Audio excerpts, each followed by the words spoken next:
Hello बच्चों, how are you. बच्चों, आज के कार्य की शुरुआत हम आज के सुविचार से करेंगे। आज का सुविचार है, याद रखिए सबसे बड़ा अपराध अन्याय सहना और गलत के साथ समझौता करना है। सुभाष चंद्र बोस के द्वारा कहे गए ये वाक्य है कि हमें हमेशा याद रखना चाहिए कि केवल अपराध करने वाला ही अपराधी नहीं होता है, उस अपराध को, उस अन्याय को सहन करने वाला वह भी अपराधी होता है। और हमें कभी भी ऐसा नहीं करना चाहिए, अन्याय को सहन नहीं करना चाहिए और गलत के साथ कभी भी हमें कॉम्प्रोमाइज नहीं करना चाहिए। जो गलत है उसे बताना चाहिए कि ये गलत है ना। तो बहुत अच्छी बात उन्होंने कही है। तो आज के इस सुविचार को आप अपनी कॉपी में लिखेंगे और इसके बाद हम आज का कार्य शुरू करेंगे। आज हम अक्षरों का महत्व पाठ के अभ्यास कार्य को करेंगे, जिसमें हम अभ्यास कार्य में पठित गद्यांश, आज कुछ पठित गद्यांश में दूंगी आपको। पठित गद्यांश होता है इसी लेसन में से लिए गए कुछ पैराग्राफ और उन पर आधारित प्रश्न, ये आपको करना है। प्रश्नों के उत्तर मैंने नहीं दिए हैं, प्रश्नों के उत्तर आप स्वयं करेंगे गद्यांश को पढ़कर। पहला गद्यांश है पठित गद्यांश 1। पुराने जमाने के लोग सचमुच ही सोचते थे कि अक्षरों की खोज ईश्वर ने की है, पर आज हम जानते हैं कि अक्षरों की खोज किसी ईश्वर ने नहीं बल्कि स्वयं आदमी ने की है। अब तो हम यह भी जानते हैं कि किन अक्षरों की खोज किस देश में किस समय हुई। हमारी यह धरती लगभग 5 अरब साल पुरानी है। 2-3 अरब साल तक इस धरती पर किसी प्रकार के जीव जंतु नहीं थे। फिर करोड़ों साल तक केवल जानवरों और वनस्पतियों का ही इस धरती पर राज्य रहा। आदमी ने इस धरती पर कोई 5 लाख साल पहले जन्म लिया। धीरे धीरे उसका विकास हुआ। ये गद्यांश है, इस गद्यांश पर आधारित प्रश्न। क्वेश्चन नंबर 1, पुराने जमाने के लोगों के अनुसार अक्षरों की खोज अपने आप हुई, मनुष्य ने की, ईश्वर ने की, किसी ने नहीं की। इसका उत्तर आप लिखेंगे।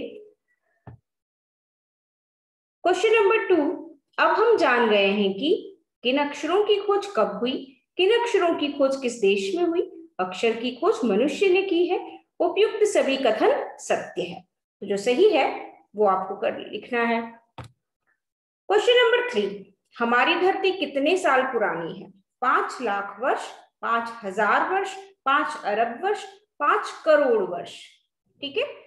नेक्स्ट है पठित गद्यांश 2।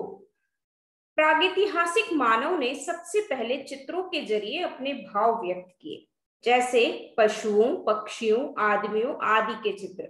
इन चित्र संकेतों से बाद में भाव संकेत अस्तित्व में आए, जैसे एक छोटे वृत्त के चहुओर किरणों की द्योतक रेखाएं खींचने पर वह सूर्य का चित्र बन जाता था।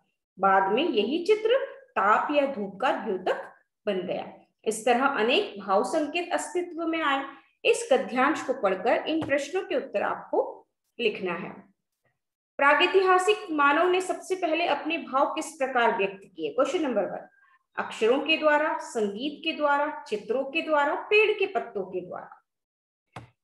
क्वेश्चन नंबर 2, सबसे पहले अपने भाव व्यक्त करने के लिए किसके चित्र बनाए गए? पशुओं के, पक्षियों के, आदमियों के, इन सभी के। ये भी आपको गद्यांश में से करना है। क्वेश्चन नंबर 3, सूर्य का चित्र किसका प्रतीक होता था? ज्ञान का, ताप या धूप का, विकास का, औजार का। आपको दिख रहा है ना इसमें उत्तर कौन सा होगा? पता है आपको, तो आप उत्तर लिखेंगे। ठीक है। नेक्स्ट है पठित गद्यांश 3। हमारी यह धरती लगभग 5 अरब साल पुरानी है। 2-3 अरब साल तक इस धरती पर पेड़ पर किसी प्रकार के जीव जंतु नहीं थे। फिर भी करोड़ों साल तक केवल जानवरों और वनस्पतियों का ही इस धरती पर राज्य रहा। आदमी ने इस धरती पर कोई 5 लाख साल पहले जन्म लिया। धीरे धीरे उसका विकास हुआ। इस क्वेश्चन में ऑप्शन नहीं है, यहाँ पर क्वेश्चन में यहाँ केवल उत्तर लिखना है आपको, ऑप्शंस नहीं दिए गए हैं। इस तरह के प्रश्न भी पठित गद्यांश में पूछे जाते हैं, तो आपको ध्यान रखना है। ये प्रैक्टिस है, अभ्यास है आपका, कि जो निबंध, कहानी, इनमें से पठित गद्यांश एग्जाम में पूछे जाते हैं। गद्यांश के पाठ और लेखक का नाम लिखिए। क्वेश्चन नंबर 2, यह धरती कितने साल पुरानी है?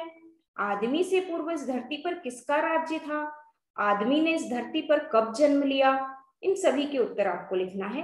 ये तीनों ही पठित गद्यांश आप अपनी कॉपी में अभ्यास कार्य के रूप में करेंगे, ठीक है, प्रैक्टिस के लिए। Okay, bye.